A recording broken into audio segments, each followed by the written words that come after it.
As the orders were relayed below, an officer gave orders to the soldiers lined up. Soldiers shield-wielding slowly advanced. Rooftops and alleys above and below meshed precisely. The coordinated movement created tension in the heart of the city. The image of her bloodied body, beyond sympathy, pushed the crowd in an unpredictable direction. The square was seething with excitement. A loud chorus rose from the square. Speakers were set up, and to the sound of Magosa played from the amplifiers, middle-aged men, followed by female merchants, danced in unison. The air was thick with red dust, the cries of a child and the smell of blood from gorilla hide. Peter shouted through his handheld speaker, "Otangs, flower." The name was called out amidst the women's songs. Her black wooden coffin and Korean chrysanthemums stood at the center of the crowd. The Awindo women circling around her began to dance the Bakushi dance, a yearning that couldn't fly. But soon it would. Alphonse exhaled, but the crowd's heavy. Gaze and cries were directed at his throat. Unable to articulate the righteousness of his actions, he felt a chill and guilt. Emptiness and fear shook his body. In the crowd, he was no longer a just fundamentalist. He felt helpless, unable to express anything. His desires trapped in the dead end of the crowd. His shoulders were rigid as if suffocating. The determined gaze of the crowd guarding the coffin struck him more terrifying than a predator in the jungle. The silence in the square wasn't mere resignation, but tension itself, ready to explode at any moment. Achieve people's liberation. Achieve democracy. Achieve federalism, a parliamentary system. In the midst of the funeral procession, a black swell of tears and anger surged like waves. My heart beat irregularly and my fingertips trembled. I knew that if I stayed any longer, the crowd's rage would consume me. At the moment when her death intensified like a raging flame, fueled by the power of the crowd, the sturdy men, shoulder to shoulder, lifted Otangs' black coffin high, and a long wailing erupted. Otangs!" Amidst the tangled voices, the crowd raised their shoulders again, their arms becoming wings, their feet stamping, and the Vakusi dance responded, a rhythm so loud it shook the earth. At that moment, Kim Min-cheol pushed his way from the outskirts of the crowd toward its center. Shoulders blocked him, but his eyes shone like sparks ignited by the trembling. "Open the way!" someone shouted. Min-cheol is about to speak. Kim Min-cheol grabbed the hand microphone. His hands trembled, but his voice resonated strongly. "The reason we're gathered today is not simply a funeral." The crowd held its breath at his words. "Otang shed blood for the forest and the people. She died, but to us she is a living flame. What shall we do with this flame now?" A voice erupted from the crowd. "We must keep it burning. The flame will not go out." Min-cheol took a moment to catch his breath and continued in a slower voice. "We lived in fear. Will our names be added to the list, or will we be dragged away at dawn? But Otang's sacrifice awakens us. Now we must choose. Will we await death in silence, or will we resist together?" The crowd roared like waves. "We resist together. Remember, Otangs." Kim Min-cheol's final words trembled, but they struck the hearts of the crowd. "Today we are not calling for a funeral, we are calling for the beginning of resistance." Amidst the crowd ahead, a young man lifted Min-cheol onto his shoulder. Shaking, he grabbed the microphone and let out short, passionate yet barely conveyable words. Even amidst the din and feedback, the crowd responded clearly. "Otangs, flowers, people's liberation, people's autonomy, federalism, cabinetism." The chants, exploding like shrapnel, mingled with the wind. At that moment, a tense voice burst from somewhere. "Min-cheol, Peter. Brother Min-cheol, it's dangerous." His body froze. A familiar shudder suddenly washed over him. Images of Gwangju Square, the cries of that day, the shields, the clubs, and the faces of those falling flashed before his eyes. "Taeho, what's going on? Get back!" Peter shouted. He instinctively sensed the imminent danger that was about to strike him.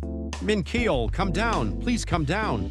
Taeho desperately tried to hold him back, but the sight of Min-cheol shouting on the young man's shoulder, intertwined with the cries pouring out from her coffin, seemed like another repetition of the square. Heart pounding, breath caught in his throat, fingertips trembling. Amidst the tangled flow of people's breathing and footsteps, hands brushed against shoulders, black robes billowed, and amidst the heavy air, riot police formed a line to divert the procession heading toward City Hall toward the cemetery. At that moment, the riot police's shields struck the ground simultaneously. Boom! The entire earth reverberated. A brief but powerful thud drowned out the chants and cries. Tae-ho had a gut feeling. The guns would soon open fire. The flower petals scattered over her black wood. Coffin would be the first bloodshed in this square. The police began to lift. Tear gas canisters and acrid white smoke billowed everywhere, even as tear gas grazed and grazed the coffin, even as the footsteps of combat boots blocked its path. The coffin continued forward without retreating an inch. Whistles, police chants, footsteps, tear gas billowed whitely amidst the noise of the speakers. Alphonse, always the first to pull the trigger in the hunting grounds, now he and his marksman, unable to protect the black wooden coffin, hesitated, unable to fire a single shot. He left the funeral parlor like a shadow. Gunshots, as if from a line of riot police, tore through the square. For a split second, the square fell silent. A young man's body lurched backward. He collapsed. The handheld microphone he held in his hand was making noise. His lips tried to whisper, but no sound remained. Blood was already rapidly spreading across the square. The red stains spread across the crowd's faces, widening as if to swallow them all. However, fear and distance intertwined in the crowd's gaze, preventing them from rushing to his side as he fell. Tae-ho unconsciously kicked the stone pavement of the square and turned toward him. There was no crowd to turn to as he collapsed. Minchell's eyes were cold and hard, and the chants he had been shouting drifted away like hollow echoes. The whites of his eyes gleamed, his lips trembled, and a strained expression of anger covered his face.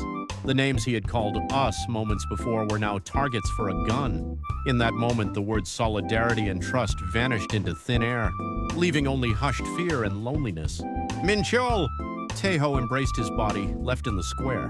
Past and present, reality and memory tangled together, turning into tears. Regret, anger, helplessness.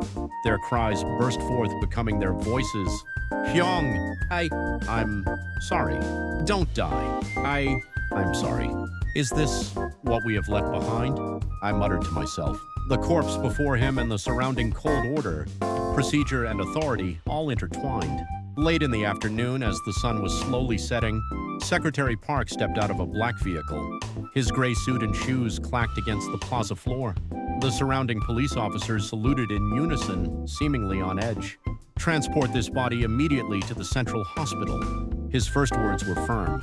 Follow the procedures meticulously and preserve the scene. One officer hesitated and asked, Secretary, the crowd hasn't dispersed yet. The funeral procession is filling the streets. There's a high risk of collision.